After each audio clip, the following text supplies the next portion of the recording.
Hello world and welcome to Hacks. We're back following the red teaming learning path on Try Hack Me. In the last video we completed the red team fundamentals and finally did the intro to C2. So we're now moving on to initial access. Explore the different techniques to gain initial access to the target system and network from a red teamer's perspective. And the first room we're going to be looking at is Red Team Recon. You learn how to use DNS, Advanced Searching, Recon-ng and Maltego to collect information about your target. Task 1. Introduction. Know your enemy, know his sword. Wrote by Miyamoto Musashi. I assume that's where Joe Musashi from Shinobi got his name from, but I digress. Wrote by Miyamoto Musashi in his book, A Book of Five Rings, the classic guide to strategy. He also wrote, you win battles by knowing the enemy's timing and using a timing which the enemy does not expect. Although this was written when swords and spears won battle, it also applies to cyberspace where attacks are launched via keyboards and crafted packets. That's a great sentence. The more you know about the target's infrastructure and personnel, the better you can orchestrate your attacks. In a red team operation, you might start with no more than a company name from which you need to start gathering information about your target. This is where reconnaissance comes into play. Reconnaissance or recon can be defined primarily survey of your observations of your target client without alerting them to your activities. If your recon activities create too much noise, the other party would be alerted, which might decrease the likelihood of your success. The tasks of this room cover the following topics: types of reconnaissance activities, whois and DNS based reconnaissance, advanced searching, searching by image, Google hacking, specialized search engines, Recon-ng and Maltego. Some specific objects we'll cover include discovering subdomains related to our target company, gathering publicly available information about a host and IP address, finding email addresses related to the target, discovering login credentials and leaked passwords, locating leaked documents and spreadsheets. Reconnaissance can be broken down into two parts, passive and active reconnaissance. As explained in Task 2 in this room, we will be focusing on passive reconnaissance, i.e. techniques that don't alert the target and create noise. In later rooms, we would use active reconnaissance tools that tend to be noisy in nature, and then you just need to click complete Task 2, Taxonomy of Reconnaissance. Reconnaissance or recon can be classified in two parts. Passive recon, carried out by watching your enemy passively. Active recon requires interacting with the target to provoke it in order to observe its response. Passive recon doesn't require interacting with the target. In other words, you aren't sending any packets or requests to the target or systems your target owns. Instead, a passive recon relies on publicly available information that is collected and maintained by a third party. Open source intelligence is used to collect information about the target and can be as simple as viewing the target's publicly available social media profile. For example, information we might collect include domain names, IP address blocks, email addresses, employee names and job posts. In the upcoming task, we'll show how DNS records and expand on topics from the passive reconnaissance room and introduce advanced tooling to aid your recon. Active recon requires interacting with the target by sending requests and packets and observing how it responds. The responses collected or lack thereof responses would enable us to expand on the picture we are starting to develop using passive recon. An example of active reconnaissance is using an Nmap scan to target subnets and live hosts. Other examples can be found in the active reconnaissance room. Some information that we will want to discover include hosts, running servers, listening services, and version numbers. Active recon can be classified as external recon, conducted outside the target's network, and focuses on the externally facing assets assembled from the internet. One example is run a NICTO from outside the company network. Internal recon, conducted from within the target company's network. In other words, the pentester or red teamer might physically be located inside the company building. In this scenario, they might be using an exploited host on the target's network. An example would be using Nessus to scan the internal network using one of the target's computers. And again, there's no questions to answer, we just need to verify that we've completed the room by clicking the completed button. Task 3, built-in tools. This task focuses on whois, dig, NSLOOKUP, host, traceroute, and traceRT. Before we start using the whois tool, let's look at whois. Whois is a request and response protocol that follows RFC 3912 specification. A whois server listens on TCP port 43 for incoming requests. The domain registrar is responsible for maintaining the whois records for the domain names it is leasing. Whois will query the whois server to provide all saved records. In the following example, we can see whois provides us with the registrar whois server, the registrar URL, the record creation date, the record update date, registrant contact info and address unless withheld for privacy. add contact info and address unless withheld for privacy, tech contact info and address unless withheld for privacy. And you can see that they've done a whois of theredteam.com, querying whois verisign-grs.com, which is going to be the registrar server or their name server, and it's redirected to namecheap.com.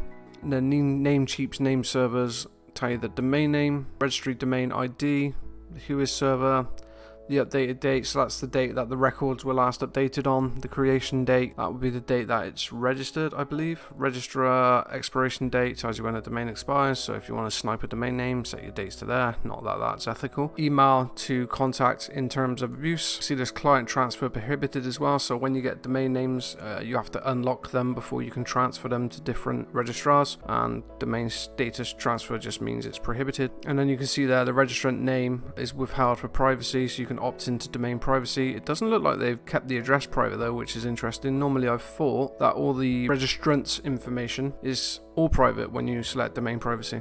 Admin name withheld, tech name withheld, name servers using Cloudflare.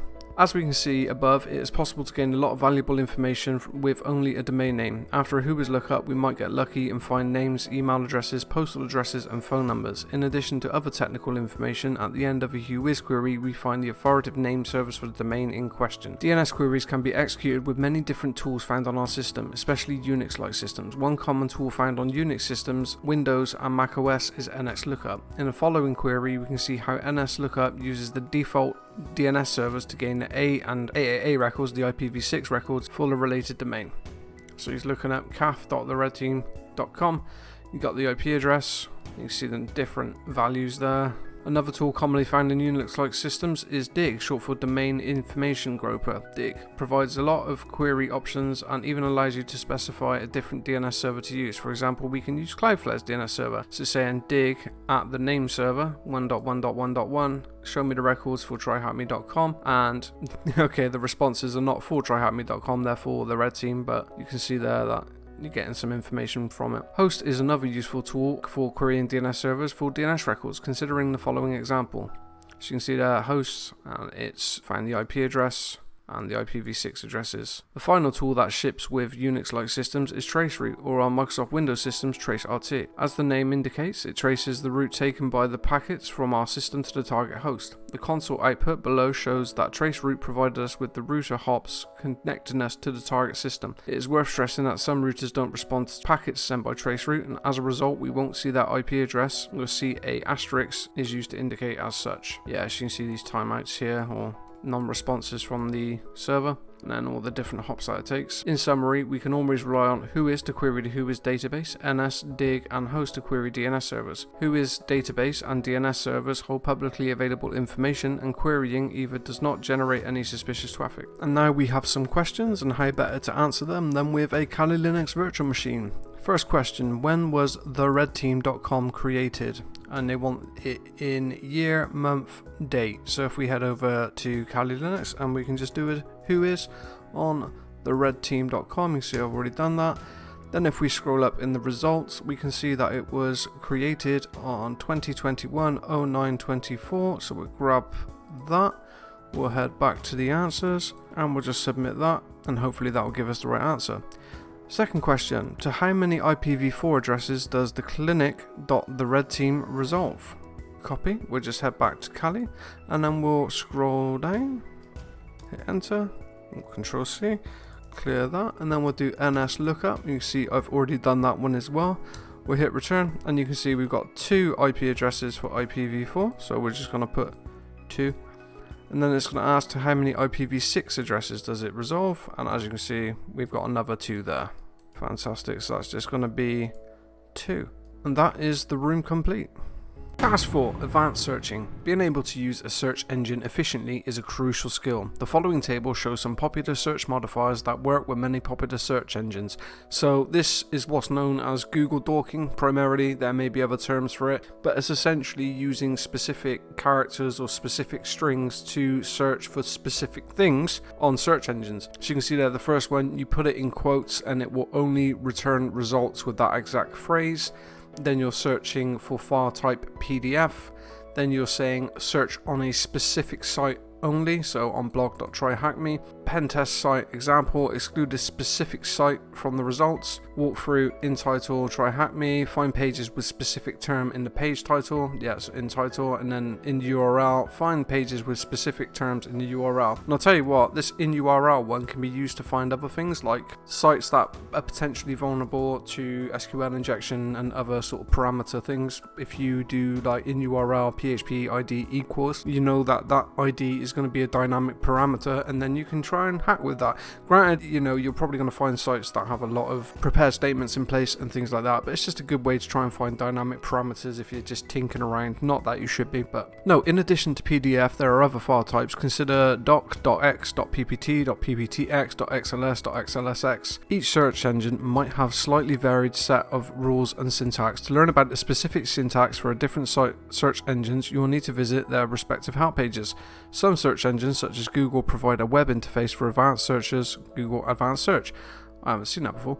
Other times it is best to learn the syntax by heart, such as Google Refine Web Searches, DuckDuckGo Search Syntax, and Bing Advanced Search Options. Search engines crawl the World Wide Web day and night to index new web pages and files. Sometimes this can lead to indexing confidential information. Examples of confidential information include documents for internal company use, confidential spreadsheets with usernames, email addresses, and even passwords, files containing usernames, sensitive directories, service version numbers, some of which might be vulnerable and unpatched, and error messages. I have done a video on this before in my Hack to Learn series, and I believe it was in, again, like a Recon open source intelligence gathering, where I showed a number of Google Docs, and I targeted like the .gov domain and found some sensitive information on there. Combining advanced Google searches with specific terms, documents containing sensitive information, or vulnerable web servers can be found. Websites such as Google Hacking Database, GHDB, collect such terms and are publicly available. Let's take a look at some of the GHDB queries to see if our client has any confidential information exposed via search engines. GHDB contains queries under the following categories. Footholds. Consider GHDB ID 6364 as it uses the query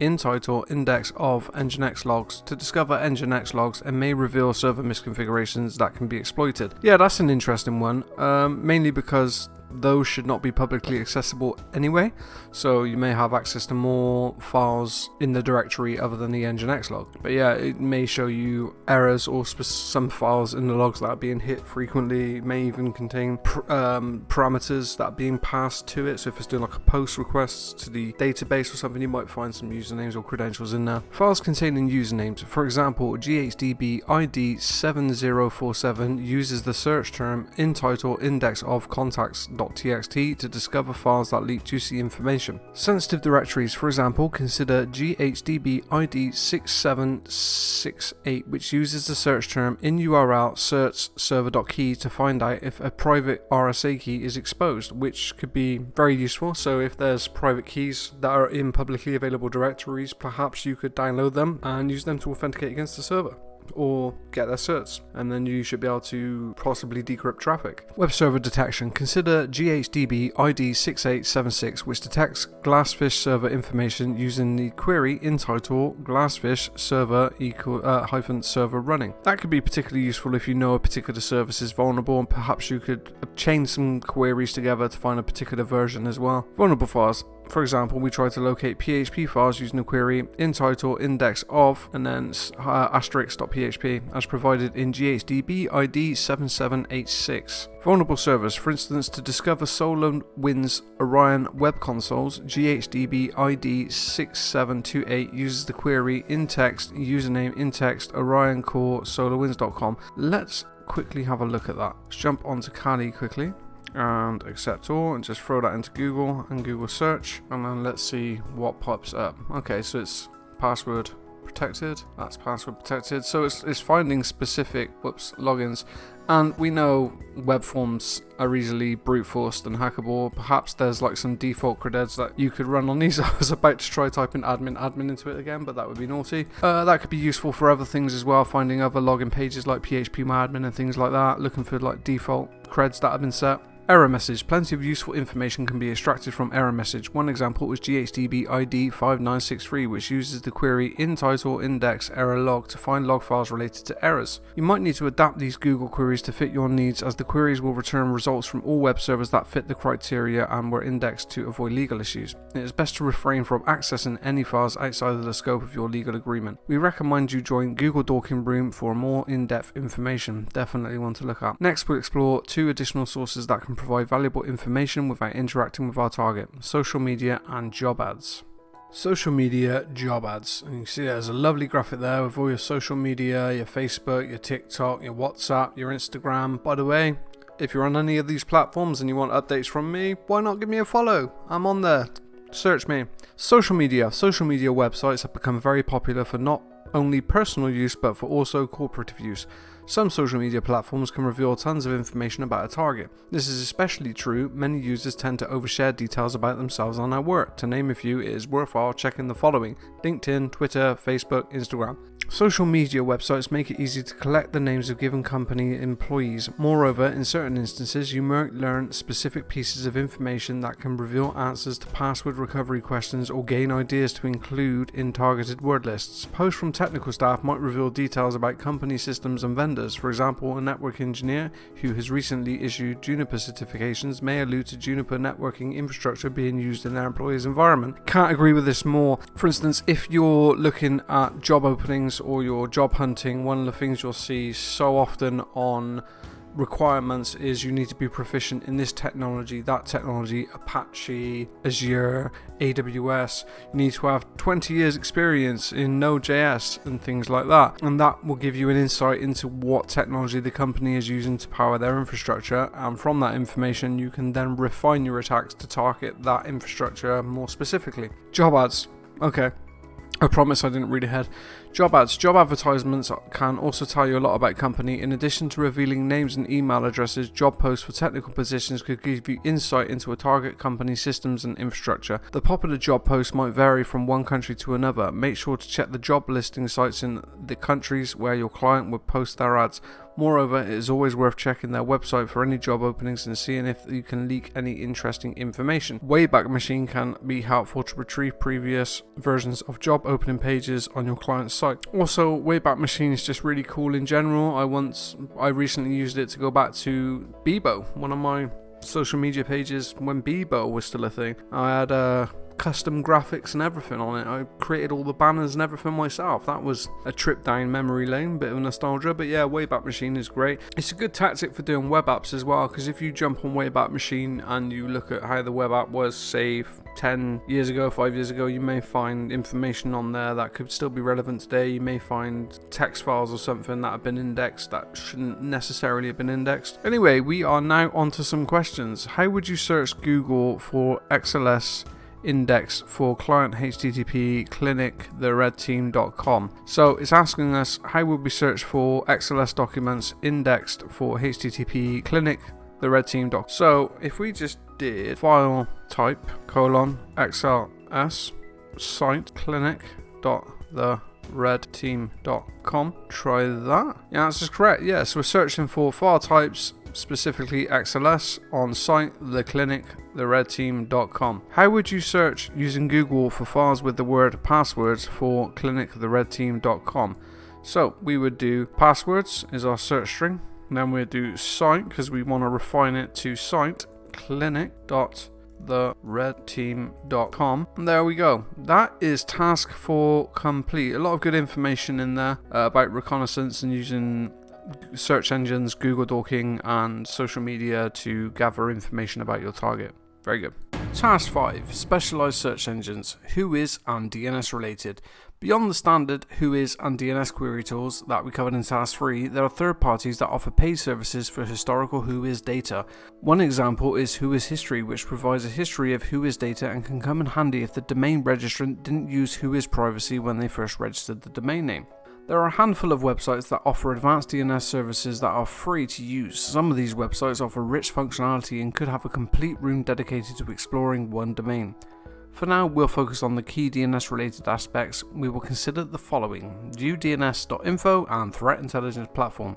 ViewDNS.info. It offers a reverse IP lookup. Initially, each web server would use one or more IP addresses. However, today it is common to come across shared hosting servers.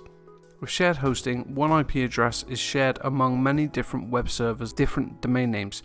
With reverse IP lookup, starting from a domain name or an IP address, you can find the other domain names using a specific IP address. What that's essentially talking about is IP neighbors. So it's when one domain name shares an IP address with multiple other domain names. Very common in shared hosting environments. So if you've got a website and you're on a shared hosting platform, the chances are that there are multiple other sites using the same IP address as you, and you can go ahead and look for these using services like IP neighbors. It's not necessarily a command line tool, but you can just Google IP neighbors and then pop the domain name in, and it will tell you what other domain names are hosted on an IP address. And one benefit of doing this is that if you find a website that is potentially exploitable, say it has remote code execution or something like that on that IP address, then you could potentially leverage that attack to compromise the host that that domain name is hosted on, and then you may potentially be able to access the other domains that are within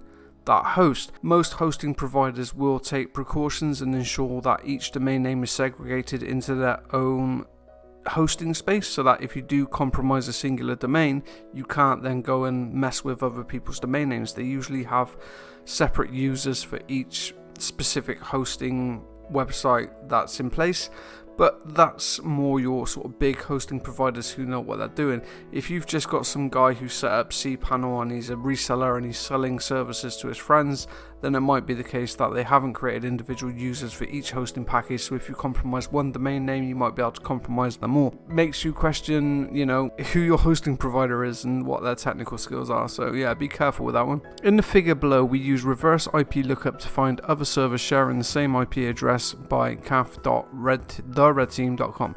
Therefore, it is important to note that knowing the IP address does not necessarily lead to a single website. Threat intelligence platform requires you to provide a domain name or an IP address, and will launch a series of tests from malware checks to whois to DNS queries. The whois and DNS results are similar to the results you would get from a whois or dig, but threat intelligence presents them in a more readable and visual appealing way. I don't know, man, I find the command line quite appealing visually. It makes me feel like a hacker. There is an extra information that we get from our report. For instance, after we look up the redteam.com, we see the name, servers, NS records were resolved to the respective IPv4 and IPv6 addresses. So that's nice. It sort of aggregates all the content into one place rather than having to do dig, rather than having to do NS lookup. On the other hand, when we search for caf.theredteam.com, we could also get a list of the other domain names on the same IP address. The results we see in figure below is similar to the results we obtained using viewdns.com. So you can see that they got 16monkeys.com. I wonder if that's a reference to the film with Bruce Willis. Great film, by the way. I think it was called 13 Monkeys though. 1820cutter.com, a bunch of other ones that are all hosted on the same server or behind the same IP address as caf.theredteam.com. Specialized search engines. Census search can provide a lot of information about IP addresses and domains. In this example, we look up one of the IP addresses that caf.theredteam.com resolves to. We can easily infer that the IP address we looked at belonged to Cloudflare. We can see the information related to the ports 80 and 443, among others. However, it's clear that the IP address is used to server websites other than caf.redteam.com. In other words, this IP address belongs to a company other than our client, Organic Caf. It's critical to make this distinction so that we don't probe systems outside of our scope or our contact. Yeah, or if you're a hacker, you may find another way in based on one of the other domain names. Shodan. Okay, so anybody who hasn't used Shodan before, definitely get on it. Look for sales on Black Friday as well, because they tend to offer like lifetime memberships really cheaply, and it gives you access to like 30 API queries a day or something like that. It's really good, man.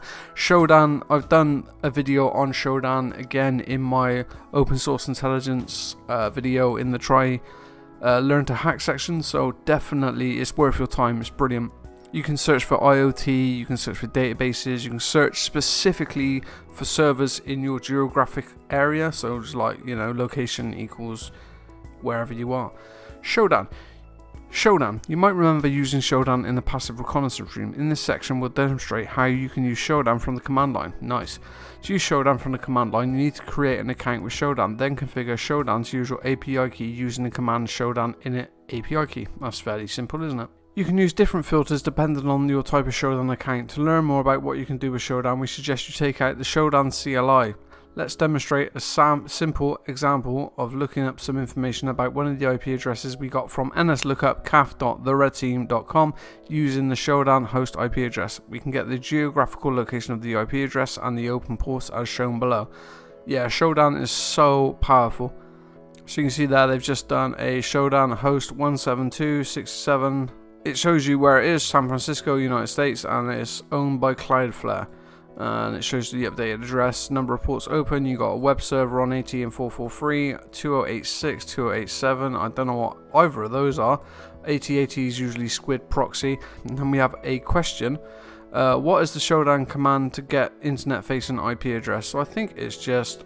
Okay, so the question is asking what is the Showdown command to get your internet facing IP address? And if we click on hint, it says go to https showdown.io. Let's jump to there and see what's going on. If we could do Control F and search for IP, and then it will be the first one in the list, Showdown my IP, and as you can see there is the correct answer.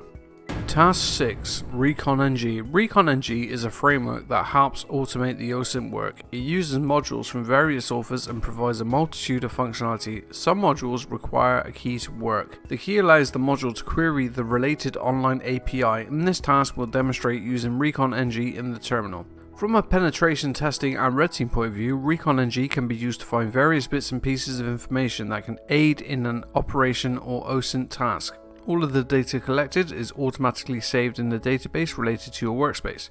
For instance, you might discover a host address that you want to port scan later or collect contact email addresses for phishing attacks. You can start Recon-ng by running the command Recon-ng. Starting Recon-ng will give you a prompt like Recon-ng default. At this stage, you need to select the install module you want to use. However, if it is your first time running Recon-ng, you will want to install some modules first.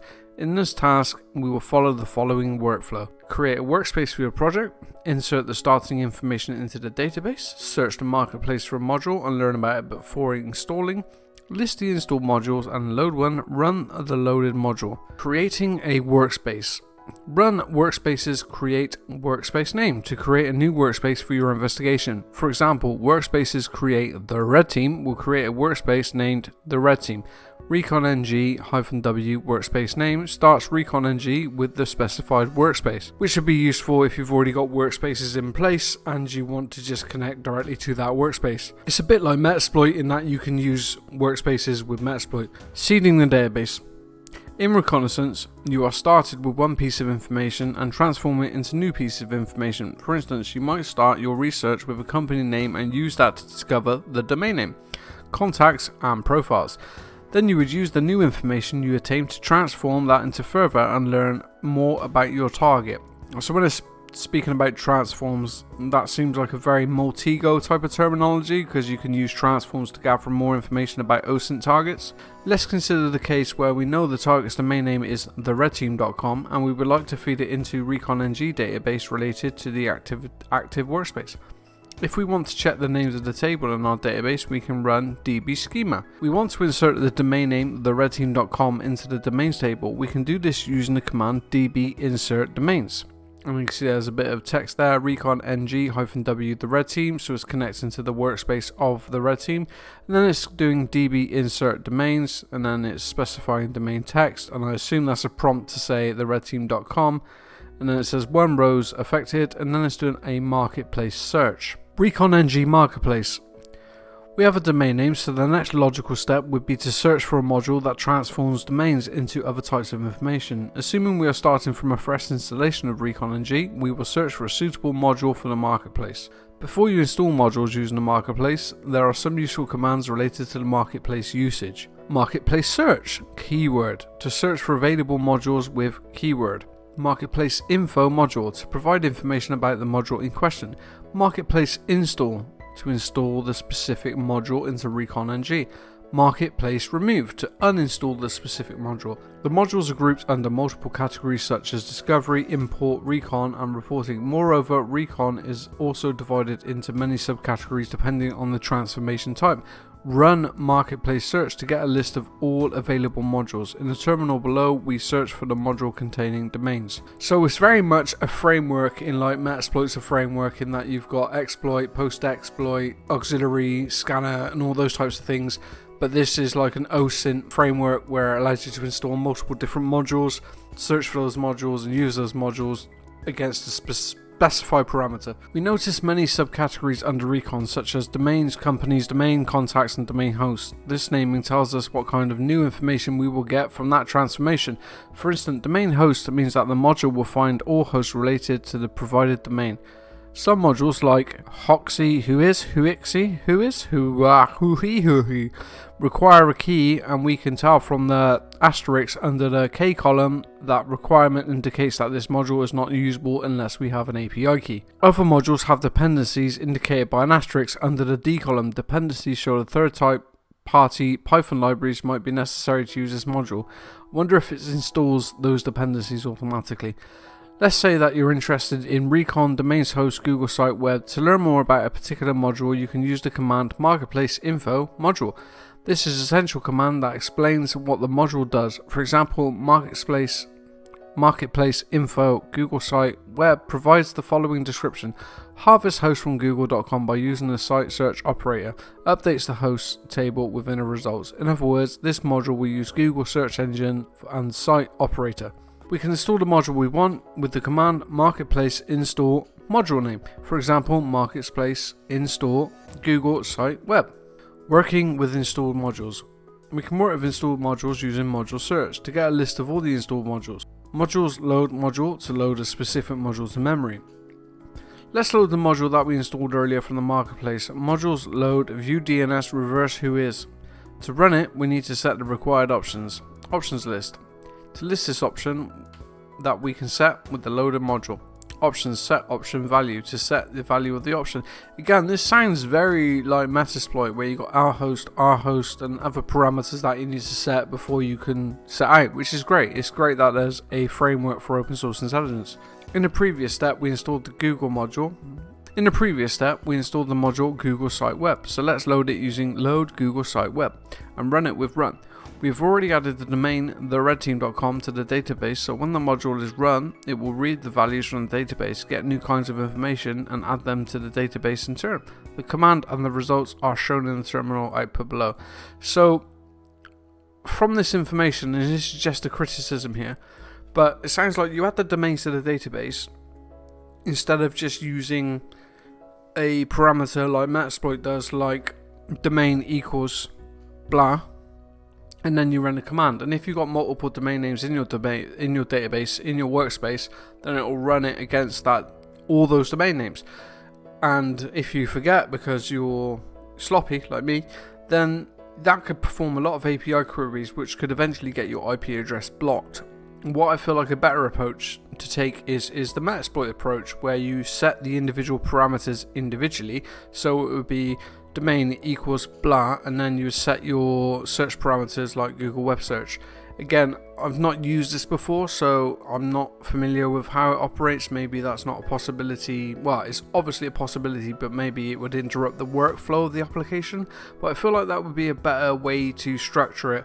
If we follow like the Metasploit structure and we do set domain, set type of info you want, so like email addresses and things like that, and then you can set additional parameters like limit queries per blah per minute, then I feel like that would be a good way to create an open source intelligence framework. This module has queried Google and discovered two hosts, caf.theredteam.com and clinic.theredteam.com. It is possible that by the time you run these steps, a new host will also appear. Keys. Some modules cannot be used without a key for the respective service API. K indicates that you need to provide the relevant service key to use the module in question. So that means you've got to sign up to the API for that specific service. So you visit their website or however they do it, you get your API key and then you punch it into the database. Key list lists all the keys. Key add key name adds a key. Key remove removes a key. Once you have set the modules installed, you can proceed to load them and run them. Module load modules. Loads all the installed modules. Control C unloads the module. Info to review the loaded modules. Info. Options list. List available options for the chosen module. Options set name value. Run to execute the loaded module. Demo. To wrap up, we use the following demonstration provided by below, containing all the steps we have explained earlier. So yeah, this is just someone going through Recon-ng. Let's give this a quick watch. Can we full screen this?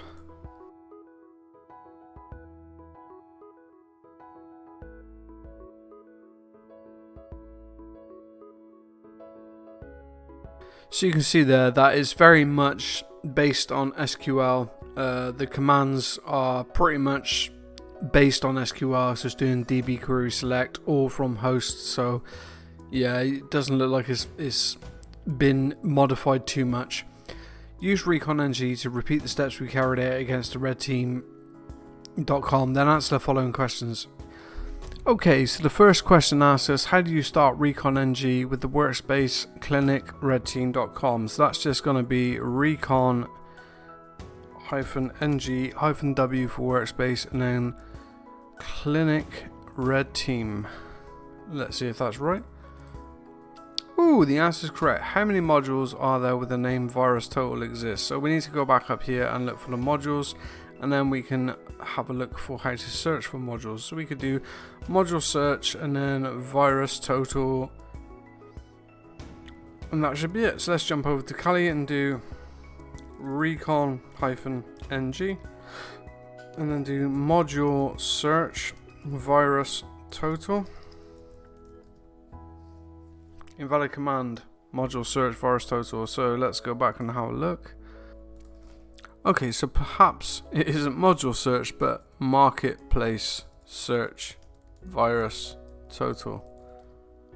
Now you can see it looks like there's only 2, so if we jump back over here and try 2 as the answer, perhaps that'll be correct. Fantastic. There is a singular module under host-domains. What's it named? So again, we're going to do marketplace search. And what was the specific thing we were searching for? Let's have a look. It was host-domains. Host-domains. No modules found. So module search host-domains. No results found. Okay, so it turns out I had the terminology wrong, or I input it incorrectly, and it's actually migrate host. So if we grab that, copy the selection, run over to here and pop it in, hopefully that's the correct answer. Thank you very much. Census email address is a module that retrieves email addresses from the TLS certificates from a company. Who is the author? So again, I assume we're going to do module search, and then we can just type in the module name, paste selection. Okay, so let's try this again. Marketplace search, census email. Now, how do we get the author's name? Bear with me one moment. Okay, so it turns out if you do marketplace info, and then we head back over to our website and we look for the module itself, copy, jump back here and put a space in and paste that, paste clipboard. It should tell us who the author is. Pretty neat. So let's grab that, copy selection, head back over to Try Hack Me and paste that in, and that should give us the answer. Whoop whoop, you are correct. Task 7, Maltego. Now I'm going to blitz through this. I do have a separate video on Maltego in my Hack to Learn series where it talks about open source intelligence and reconnaissance, and Maltego's in there and it talks about all the transforms, but I'm just going to blitz through the information, so let's go. Maltego is an application that blends mind mapping with open source intelligence. In general, you would start with a domain name, company name, person's name, email address, then you can let this piece of information go through various transforms. The information collected in Maltego can be used for later stages. For instance, company information, contact names and email addresses collected can be used to create a very legitimate looking phishing email. Think of each block on a Maltego graph as an entity, and entities can have values to describe it. In Maltego terminology, a transform is a piece of code that will query an API to retrieve information related to the specific entity. The logic is shown in the figure below. Information related to an entity goes via the transform and returns 0 more entities. So you can see there, you get your domain name, you do a transform, and it returns all the information.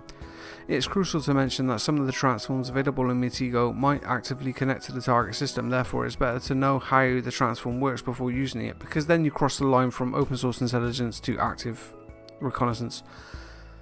Every transform might lead to several new values. For instance, if we start with a DNS name caf.theredteam.com, we expect to get new kinds of entities based on the transform we use. For example, to IP address is expected to return the IP address as shown next. You can see they transform it, does an NS lookup, or we might even ping the domain name and gets the IP address. One way to achieve this in Maltego is to right-click the DNS name and choose Standard Transforms, Result to IP address DNS. After executing this form, we will get more information on the IP address as shown below. So you can see there you've got the two network interfaces for the servers that it's residing on. Then we can choose to apply another transform for one of the IP address. Consider the following transforms: DNS to IP to DNS name from passive DNS Robotex. This transform will populate our graph with new DNS names. With a couple of more clicks, you can get the location of the IP address and so on. This result might be similar to the image below. And again, it's so quickly to gather information in Maltego. You can just right click, transform, choose what you want to transform to, and you get just all these different servers, all these different domain names, all these different email addresses. It suddenly paints a massive picture of the organization that you're targeting. The above example should give an idea of the workflow using Maltego. You have observed that all the workflow is based on transforms, and Maltego will help you to keep your graph organized. You will get the name some results by querying different online websites and databases. However, Maltego helps you get all the information where you need in a few clicks. So it's a central location from which you can do loads of queries. We experimented with whois and NS lookup in previous tasks to get plenty of information from names and email addresses to IP addresses. The results of whois and NS lookup are shown visually in the following Maltego graph. Interestingly, Maltego transforms were available to the exact and arrange the information returned from whois database. Although the returned email address is not helpful due to the privacy protection, it is worth seeing how Maltego can extract such information and how it's presented. Yes, you got your Cloudflare servers there, you got some email addresses, abuse at Namescheap, that's the registrar rather than the actual email address on there. But yeah, it's nice to know that you can gather this information. Now that we have learned how Maltego's power stems from its transforms, the only logical thing to do is make Maltego more powerful by adding new transforms. Transforms are usually grouped into different categories based on the type of data, pricing and target audience. Although many transforms can be used at Maltego, Community Edition and free transforms, other transforms require a paid subscription. A screenshot below gives you a clearer idea. Yeah, so the basic edition of Maltego, the Community Edition, limits you to like 12 transforms, I believe, per search, which is, it's enough if you're just doing a sort of introduction to the module. If you're just learning how it uses, you can learn it. Like I say, I did one against the .gov domain in the UK, which is our government's website, and the information I got back was fantastic. I found David Cameron's email address, who is a previous Prime Minister of the UK, and then I punched that into haveibeenpwned.com and found out that David Cameron's email address had actually been pwned in a number of compromises. It's a very good tool. Using Maltego requires activation, even if you opt for Maltego Community Edition. Therefore, the following questions can be answered by visiting Maltego Transform Sub or by installing and activating Maltego CE on your own system.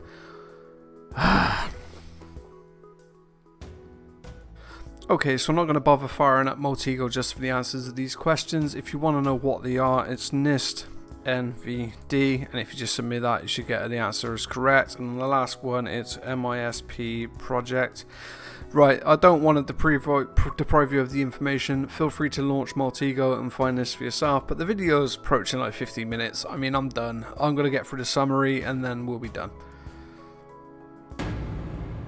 Task 8 Summary. Sun Tzu once said, if you know the enemy and you know yourself, you need not fear the result of 100 battles. If you know yourself but not the enemy, for every victory gained you will also suffer defeat. If you know neither the enemy nor yourself, you will succumb in every battle. I believe he also says something about holding a man over the volcano and you will finally meet the man. I got that from Firefly. Fast forward to the cyber warfare era. In addition to knowing our red team skill set and capabilities, we need to gain as much information as possible about the target as possible. The terrain is constantly evolving and new ways to collect data are becoming possible.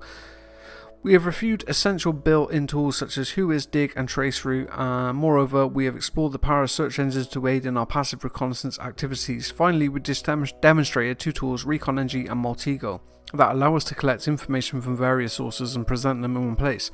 The purpose is to expand our knowledge about the target and collect various information that can be leveraged in subsequent attack phases. For instance, hosts that are discovered can be scanned and probed for vulnerabilities, while contact information and email addresses can be used to launch phishing campaigns efficiently. In brief, the more information we gather about the target, the more we can refine our attacks and increase our chances of success. Yeah, can't say that any better than it is. I love the fact that they reference the art of war here, because cyber is the art of war. That's what's happening these days. Criminals are going after organizations like some guerrilla warfare type tactics. It's incredible what they use. They use their marketing tactics against them. It's bonkers. But yeah, I've enjoyed this room. It's gone on a bit longer than I'd hoped. Again, I have done a separate room or a separate video on this in my Hack to Learn series about open source intelligence and passive reconnaissance, so feel free to give that a view as well. It covers all of these, if not a little bit more. Some of this goes into a bit more depth. I didn't really go into Recon-ng, but I went into more detail on Maltego, and I did some transforms against our .gov domain in the UK. But yeah, I enjoyed this room. We don't need to answer any questions. Let's just click complete and we can see what tickets we got. Let's go. Click to reveal. Red team title. No, 1 day streak freeze. Red team title. Woo! Okay, so I now have the red team title, I believe. If I go to tickets. Yeah, redeem prize. Your level has been updated and will update in your next level up. Okay, sweet. So I am now a red teamer. That's all I wanted from this. Anyway, that's me done for today. I hope you liked the video. If you did, please like it, subscribe. If you know somebody else in cyber who you feel this video may be useful to, then please share it with them. Again, every time I see my views increase on YouTube, I get really excited and I feel like I'm actually helping the community grow more, helping the hacker community grow more, which makes it all worthwhile. I'm sorry I rushed through it, but again, you know, it's work week. I'm on holiday next week though, so hopefully I can get a lot more videos done and spend a lot more time doing them. But going through and editing everything, it just takes a little bit more time than I would like to spend on a video. But I want to get through these rooms before the 22nd. By the way, if you're not aware, you only have until the 22nd to get all these vouchers. So if you want your rubber ducky, your pineapple, you have to get them done before the 22nd, because that's when the competition ends. Anyway, massive shout out to Try Hack Me. I love the information on there. It's so informative and it helps you get from a noob to a level where you can start pen testing stuff. Try Hack Me is amazing too, but wait, what am I saying? Hack the Box is amazing too, but you really do need to have a level of knowledge before getting into Hack the Box, unless you start off in the academy. Anyway, that's it from me today. I hope you liked it. Give me a thumbs up, give me a like, give me a subscribe, and I will see you next time. Kind regards.